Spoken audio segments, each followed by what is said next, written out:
Hello friends, welcome to சாம்சிகி home. எல்லோரும் எப்படி இருக்கிறீங்க? இது வந்து சண்டே சாயங்கால நேரம் டைம் ஒரு 5:30 இருக்கும். கோலம் போடலாம் அப்படின்னு சொல்லிட்டு வீட்டுக்கு வாசலில் தண்ணியெல்லாம் தெளித்து கோலம் போடுறதுக்கு ரெடி ஆயிடுச்சு. பொதுவாக காலையில் மட்டும்தான் கோலம் போடுறது. இது இப்போ சாயங்கால நேரம் அப்படிங்கிறதுனால கோலமாக போடலை, ஒரு பூந்தொட்டி மாதிரி அப்படியே போட்டு விட்டாச்சு. சாம்குட்டி அவங்க அப்பா கூட கடைக்கு போயிருக்கிறான். வர்றதுக்குள்ளே அந்த கோலத்தை போட்டு முடிச்சுட்டு கையில் இருக்கிற இந்த பவுலை வந்து ஒரு இடத்துல வைக்கணும். இல்லை அப்படின்னா அவ்வளோ கோலப்பொடியும் கேட்டு பயங்கர அடமாக இருக்கும். கடை வந்து கீழே தான் இருக்குது. இந்த ஃபேன்சி கடையிலே நிறைய டாய்ஸ்லாம் வச்சுருப்பாங்க. இந்த டாய்ஸ் வந்து கண்ணில் படாமல் ஒவ்வொரு தடவையும் வீட்டுக்கு கூட்டிகிட்டு வரதுக்குள்ளே ஒரு வழி ஆயிரும். அதுலேயும் ரொம்ப பக்கத்தில் 3 ஃபேன்சி ஸ்டோர் இருக்குது. சண்டே பார்க்குக்கு கூட்டிகிட்டு போகலாம் அப்படின்னு நினச்சிருந்தோம். ஆனால் இன்றைக்கி எங்கேயும் போகலை. அதனால் கார் வேணும்னு சொல்லி கேட்டால் அவங்க அப்பாவை கடைக்கு கூட்டிகிட்டு போயிருக்கிறாரு. என்ன வாங்கிட்டு வராங்க அப்படின்னு வந்தால் தான் தெரியும். இன்றைக்கி வந்து சரிகமப்பா அந்த லிட்டில் சாம்ஸ் அந்த குட்டி பசங்களோட ப்ரோக்ராம் இருக்குது, ஃபைனல்ஸ். இது பார்க்குறதுனால நைட்டு கொஞ்சம் என்டர்டெயின்மெண்ட்டாக இருக்கும். இந்த எபிசோடு மட்டும் நாங்கள் கரெக்டாக ஃபாலோ பண்ணி பார்த்துட்டு வரோம். கடையிலேருந்து வாங்கிட்டு வந்தது பார்த்திங்கன்னா இந்த பைக்கு தான். நிறைய டாய்ஸ் இருந்தது. இந்த பைக்கு தான் கேட்டு வாங்கிட்டு வந்திருக்கிறான்.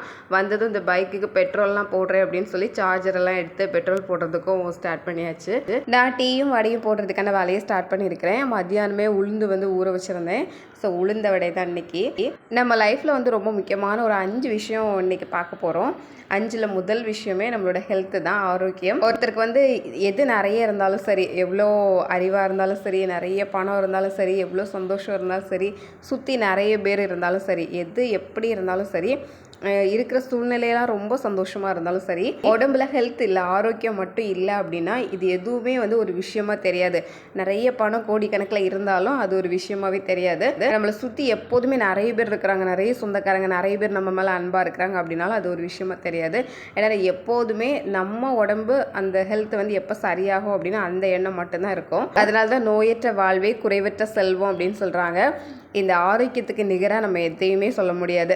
இது கடவுள் வந்து பாதி நம்ம கையில் கொடுத்துருக்கிறாரு. நம்ம சத்தானதாக சாப்பிட்றது, சரியான நேரத்துக்கு சாப்பிட்றது, சரியான உணவு பழக்க வழக்கங்கள் இது எல்லாத்தையும் வைக்கிறது. உடம்புக்கு எது நல்லதோ, நம்ம ஆரோக்கியத்துக்கு எது நல்லதோ அதை நம்ம சாப்பிட்றோம். அப்படிங்கும்போது ஹெல்த்தை வந்து நம்ம நல்லா பார்த்துக்க முடியும். மீதி 50% கடவுள் அவரோட கையில் வச்சிருக்கிறாரு. நம்ம நிறைய நேரங்களில் சரியாக இருந்தால் கூட சில நேரங்களில் எப்போ யாருக்கு என்ன வரும் அப்படிங்கிறது நம்மளால சொல்ல முடியாது.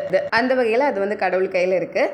இதனால் முதல் நம்ம வாழ்க்கையில் ரொம்ப ரொம்ப முக்கியமான விஷயம் அப்படின்னா ஆரோக்கியம், நம்மளோட உடல் நலன் தான் ரொம்ப முக்கியம். 2வது விஷயம் வந்து மென்டல் ஹெல்த், நம்மளோட மனசு சம்மந்தப்பட்டது. இப்போ கோடிக்கணக்கில் நிறைய பணம் இருந்தாலும் சரி, இருந்தாலும் நிறைய பேர் நம்மளை சுற்றி நமக்கு அன்பானவங்க நிறைய பேர் இருந்தாலும் சரி, நம்ம ஹெல்த் ரொம்ப நல்லா இருந்தாலும் சரி, எல்லாமே இருக்குது, எல்லாம் ரொம்ப நல்லாவே இருக்குது. ஆனாலும் மனசுக்கு திருப்தி இல்லை, மனசில் நிம்மதி இல்லை, ஒரு சந்தோஷத்தை நம்மளால் அனுபவிக்க முடியல, சந்தோஷத்தை ஃபீல் பண்ணவே முடியல அப்படின்னு சில பேர் சொல்லுவாங்க. இது எல்லாம் நம்மளோட மனசு சம்மந்தப்பட்டது. நம்மளே வந்து இல்லாத பிரச்சனையெல்லாம் உருவாக்கி நம்ம மனசை நம்மளே போட்டு குழப்பி எப்போதுமே ஒரு யோசனையோட நிம்மதி இல்லாத வாழ்க்கையோட சுற்றிட்டு இருக்கிறது. விஷயம் என்ன அப்படின்னா இதில் எதுவுமே இல்லாமல் இருந்தால் கூட சில பேர் வந்து ரொம்ப சந்தோஷமாக இருப்பாங்க. நிறைய பணம் இருக்காது, நிறைய சொந்தக்காரங்களோ அன்பு செலுத்துறதுக்கு நிறைய பேர் இல்லாமல் இருப்பாங்க. இருந்தால் கூட அவங்க வந்து தனியாகவே ரொம்ப சந்தோஷமாக இருப்பாங்க. ஏன்னா அவங்களோட மனசு அந்த மாதிரி. சின்ன சின்ன விஷயங்கள் நடக்கும்போது அதில் கூட அவங்களால சந்தோஷப்பட முடியும். என்ன இருக்குதோ அதை வச்சு அவங்களால திருப்தியாக ரொம்ப சந்தோஷமாக இருக்க முடியும். இதுதான் ரொம்ப முக்கியமானது ஒவ்வொருத்தருக்குமே. எல்லாம் இருந்தும் எனக்கு எதுவுமே இல்லை அப்படின்னு சொல்லி கவலைப்படுறவங்களும் உண்டு. அதே நேரத்தில் எதுவுமே சரியாக இல்லை அப்படின்னாலும் ஏதாவது ஒரு விஷயம் இருக்கும் பார்த்தீங்களா, அதுக்காக ரொம்ப சந்தோஷப்படுறவங்களும் உண்டு. அதை வச்சே நிம்மதியாக இருக்கிறவங்களும் உண்டு.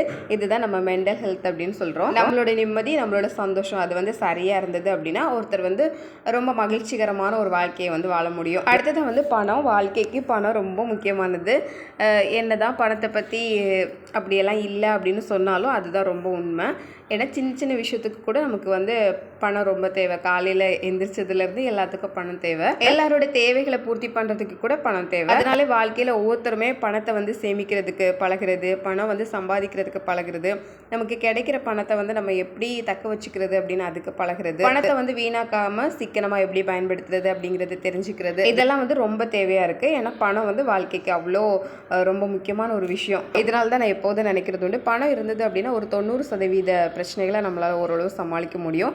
மீதி இந்த 10% தான் இந்த மன நிம்மதி, ஆரோக்கியம், ஹெல்த் சம்மந்தமானது இதெல்லாம் சேர்ந்து வரும். மற்றபடி யோசிச்சு பார்த்தோம் அப்படின்னா ஓரளவுக்கு பாதிக்கு பாதி பிரச்சனைகளை பணம் இருந்தது அப்படின்னா நம்மளால் சரி பண்ண முடியும். 4வதாக வந்து வாழ்க்கைக்கு ரொம்ப முக்கியமானது வந்து நல்ல ரிலேஷன்ஷிப்பு, நல்ல ஃப்ரெண்ட்ஸ் கிடைக்கிறது ரொம்ப ரொம்ப முக்கியமானது. ஏன்னா நம்ம எவ்வளோ சக்ஸஸ்ஃபுல்லான ஆளாக இருக்கலாம், எவ்வளோ படிச்சிருக்கலாம், எவ்வளோ பெரிய இடத்துல கூட இருக்கலாம்.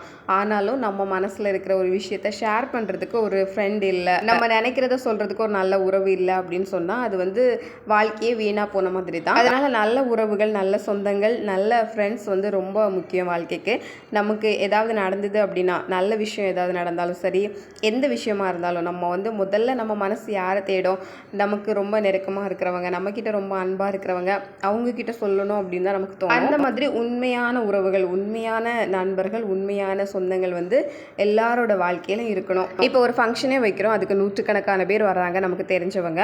ஆனால் நம்மளோட கண் வந்து யாரை தேடும் அப்படின்னா, நமக்கு சொந்தக்காரங்க யார் இருக்கிறாங்க, நமக்கு ரொம்ப சொந்தமானவங்க, நம்மளோட அண்ணன், தம்பி, அக்கா, தங்கச்சி, நம்மளோட உண்மையான நண்பர்கள், இவங்கள தான் நம்ம மனசு வந்து தேடும். நிறைய நல்ல சொந்தக்காரங்க இருக்கிறாங்க. இந்த உறவு முறைகள் வந்து ரொம்ப ரொம்ப முக்கியம். ஒருத்தருக்கு ரொம்ப துவண்டு போகிற நேரங்களில் அவங்க சொல்லக்கூடிய சில வார்த்தைகள், ஆறுதலான வார்த்தைகள் வந்து நமக்கு பெரிய தெம்பு கொடுக்கும். 5வது கடவுள் நம்பிக்கை. 5வது சொல்லக்கூடாது, இதை தான் முதல்ல சொல்லணும். கடவுள் நம்பிக்கை ஒரு மனுஷனுக்கு கண்டிப்பாக வேணும், அதுவும் இந்த உலகத்தில் வாழ்கிறதுக்கு. ஏன்னா எல்லா பிரச்சனைகளையும் மனுஷனால் சமாளிக்கவே முடியாது. அதுக்கு வந்து கடவுள் துணை இருந்தால் மட்டும்தான் சமாளிக்க முடியும். மனுஷன் நானே எல்லாத்தையும் சமாளிச்சிடுவேன் அப்படின்னு எல்லாத்தையும் தான் தலையில் பாரமாக தூக்கி போட்டுக்கிட்டான் அப்படின்னா அதை வந்து தாங்க முடியாது. ஏன்னா சில நேரங்களில் சில விஷயங்கள் நம்மளோட கைமீறியெல்லாம் போகும். அந்த மாதிரி நேரங்களில் நமக்கு வந்து கடவுள் துணை இருந்தது, கடவுளோட நம்பிக்கை இருந்தது அப்படின்னு சொன்னால் அதையெல்லாம் நம்ம கடவுள்கிட்ட ஒப்படைச்சிடலாம். எல்லாத்தையும் நீங்களே பார்த்துக்கோங்க அப்படின்னு சொல்லி இந்த பாரத்தெல்லாம் கடவுள்கிட்ட வச்சுக்கிட்டு நம்ம கொஞ்சம் நிம்மதியாக இருக்கலாம். அப்போ நமக்கு கொஞ்சம் ரிலாக்ஸாக இருக்கும். இது எல்லாத்தையும் கடவுள் பார்த்துப்பாரு, கண்டிப்பாக கடவுள் வந்து எல்லாத்தையும் நல்லபடியாக செஞ்சு கொடுப்பாரு அப்படிங்கிற ஒரு நம்பிக்கை. இந்த நம்பிக்கை நம்ம வந்து இன்னும் முன்னேறி போகிறதுக்கு ரொம்ப ரொம்ப துணையாக இருக்கும். அதனால எல்லாத்துக்குமே கடவுள் நம்பிக்கை அப்படிங்கிறது கண்டிப்பாக இருக்கணும். ஒருத்தர் வந்து ரொம்ப கடவுள் நம்பிக்கையோடு இருக்கிறாரு, ஒருத்தர் வந்து கடவுள் நம்பிக்கை இல்லாத ஆளாக இருக்கிறாரு அப்படின்னா யார் சந்தோஷமாக இருப்பாங்கன்னு பார்த்தீங்கன்னா, கடவுள் நம்பிக்கையோடு யார் இருக்கிறாங்களோ அவங்க தான் உண்மையிலே சந்தோஷமாக இருப்பாங்க. ஏன்னா ஏதாவது பெருசாக நடந்தால் கூட அவங்க அதை பற்றி பெருசாக கவலைப்பட மாட்டாங்க. எல்லாத்தையும் கடவுள் பார்த்துப்பாரு, கடவுள் எல்லாத்தையும் ஒரு நன்மைக்காக தான் வச்சுருப்பாரு அப்படின்னு சொல்லி அதில் ஒரு பாசிட்டிவான விஷயம் என்னவோ அதை பார்த்து அந்த மாதிரி தான் வாழ்க்கையை வந்து கொண்டு போவாங்க. அதனால நமக்கு மேலே ஒரு சக்தி இருக்குது, நம்மளை உருவாக்கி இருக்கிற ஒரு சக்தி இருக்குது, நம்மளை வழிநடத்திட்டு இருக்கிற ஒரு சக்தி இருக்குது அப்படிங்கிறத எல்லாருமே நம்பணும். இது வந்து வாழ்க்கைக்கு ரொம்ப ரொம்ப தேவையானது. இந்த கடவுள் நம்பிக்கையோடு இருக்கும்போது லைஃப் வந்து நமக்கு ரொம்ப ஈஸியாக இருக்கும். இந்த 5மே நம்ம வாழ்க்கைக்கு ரொம்ப முக்கியமானது. இது தவிர வேறு என்னென்ன விஷயங்கள் இருக்குது அப்படின்னு நீங்கள் கமெண்ட் செக்ஷனில் சொல்லுங்கள். டீ வடையெல்லாம் போட்டு குடிச்சிட்டு அப்படியே சாயங்காலம் துணி எல்லாமே காஞ்சிடுச்சு, எல்லா துணியை வந்து எடுத்துகிட்டு வந்தாச்சு. எங்கள் வீட்டில் ஒரே ஒரு மணி பிளான்ட் செடி இருக்குது, அது ரொம்ப நீளமாக வளர்ந்துட்டு போகிறதுனால அதை கொஞ்சம் கட் பண்ணி இந்த பாட்டிலில் போட்டு வச்சுருக்கிறேன், கிச்சனில் பார்க்குறதுக்கு கொஞ்சம் அழகாக இருக்கட்டும் அப்படின்னு. இது தண்ணியில் போட்டாலும் ரொம்ப சூப்பராக அதுவே வந்து வேர் விட்டு ரொம்ப அழகாக வளர ஆரம்பிக்கும். வாரத்தில் ஒரு 2 தடவை 3 தடவை நம்ம கொஞ்சம் வெயிலில் ஒரு 1/2 மணி நேரம் எடுத்து வச்சோம் அப்படின்னா இன்னும் கொஞ்சம் நல்லாவே வளரும். இன்றைக்கி மதியம் வந்து எங்கள் வீட்டில் கருவாட்டு குழம்பு தான் வச்சுருந்தோம். இன்றைக்கி சிக்கன் மட்டன் எதுவும் எடுக்கலை, கருவாட்டு குழம்பு சாப்பிடணும் அப்படின்னு ஒரு ஆசை வந்ததுனால அதுக்காக கத்திரிக்காய், வாழைக்காய் எல்லாம் போட்டு கருவாட்டு குழம்பு சூப்பராக ரெடி பண்ணியாச்சு. சாம் குட்டிக்கு வந்து காரம் சாப்பிட மாட்டான், அதனால் அவனுக்கு மட்டும் நம்ம தேங்காய்லாம் அரைச்சி ஊற்றி ரெடி பண்ணுவோம்ல அதோட ஸ்டாப் பண்ணிவிட்டு அப்படியே எடுத்துடுறது. அவனுக்கு கொஞ்சம் குழம்பு தனியாக எடுத்து வச்சுட்டு அதுக்கப்புறம் எங்களுக்கு ரெடி பண்ணும்போது தான் மற்றபடி மிளகாத்தூள் எல்லாமே மசாலா ஐட்டங்கள்லாம் போட்டு ரெடி பண்ணுறது. இன்றைக்கி நாள் இப்படி தான் போச்சு. நாளைக்கு இன்னொரு வீடியோவில் பார்க்கலாம்.